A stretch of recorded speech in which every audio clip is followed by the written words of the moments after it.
a découvert dans les maisons plein de phénomènes. Les premiers phénomènes, ce sont les entités, les parasites, les choses que tout le monde décrit un peu comme étant quelque chose qui empêche les habitants de dormir, d'être en paix. Oui. Et puis après, on s'est rendu compte que les baguettes nous montraient d'autres sources plus lointaines. C'est-à-dire après les problématiques événementielles qui renvoyaient souvent à des événements de la vie de la personne. Une entité peut survenir suite à un choc psycho-émotionnel de la petite enfance, par exemple. Et bien après, ça a commencé à pointer dans le dos des gens des phénomènes qui se passaient dans le dos des gens. Et on s'est rendu compte que ça pointait les reins. Et en énergétique chinoise, les reins, c'est l'alimentation génétique. C'est là qu'on reçoit l'énergie vitale de nos ancêtres. Donc, on s'est rendu compte que ça pointait la lignée. Et on a découvert donc qu'il y avait des pollutions énergétiques qui se reproduisaient dans les lignées et qui venaient du passé, et souvent de très loin. Ça peut remonter à, par exemple, pour le Québec, quand on est allé au Québec, on a rencontré beaucoup de pollutions de lignées qui remontaient à l'époque de l'Europe et de l'Inquisition. Et comme par hasard, on s'est rendu compte que les gens qui ont été envoyés au Québec, à part les pionniers explorateurs, toutes les femmes notamment qui ont été envoyées au Québec, étaient des femmes qui, en Europe, étaient dans les rues, par exemple, des femmes abandonnées, des prostituées qu'on ramassait puis qu'on envoyait là-bas pour repeupler le pays. Et donc, toutes ces populations qui ont peuplé le Québec étaient à l'origine des populations qui ont été refoulées ou qui étaient mal en Europe. Et si elles étaient mal en Europe, c'est que déjà elles avaient des problèmes en Europe. Elles étaient en faiblesse, en fait, déjà. Et on a trouvé beaucoup de pollutions, presque toutes les mêmes d'ailleurs, sur le Québec qui venaient de l'Europe, de l'Inquisition en fait. Hein. En gros, ça venait de ça. Et au Québec, il s'est passé un phénomène intéressant, c'est que, enfin intéressant, entre guillemets, ce qui a renforcé les pollutions, c'est bien sûr la lutte entre les catholiques et les protestants. Et alors là, ça a fait quelque chose de plus.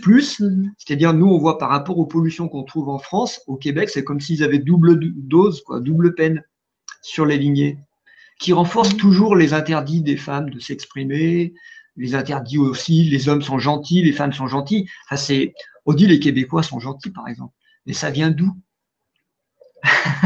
Et c'est vraiment passionnant de voir que dans la maison, on va trouver ce miroir de tous nos ancêtres, parce que la maison représente aussi notre terreau, notre terrain, en fait. Et quand on parle de... Pardon, Rose, allez-y.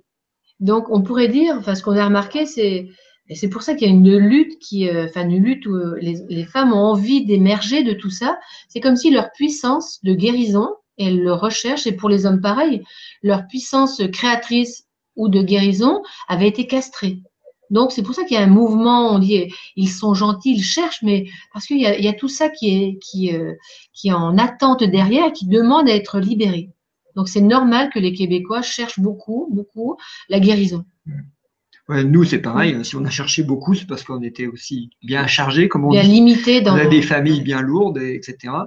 Et il y a plein de sources de pollution dans le monde qui sont des sources historiques et puis qui ont essaimé et qui créent pas mal de problèmes, notamment les lignées qui viennent du Maghreb, du Moyen-Orient, de l'Afrique noire, et puis tout ce qui vient des pays de l'Est, du chamanisme de Sibérie. Alors, ça pollue beaucoup. Merci pour ce témoignage particulier pour le Québec.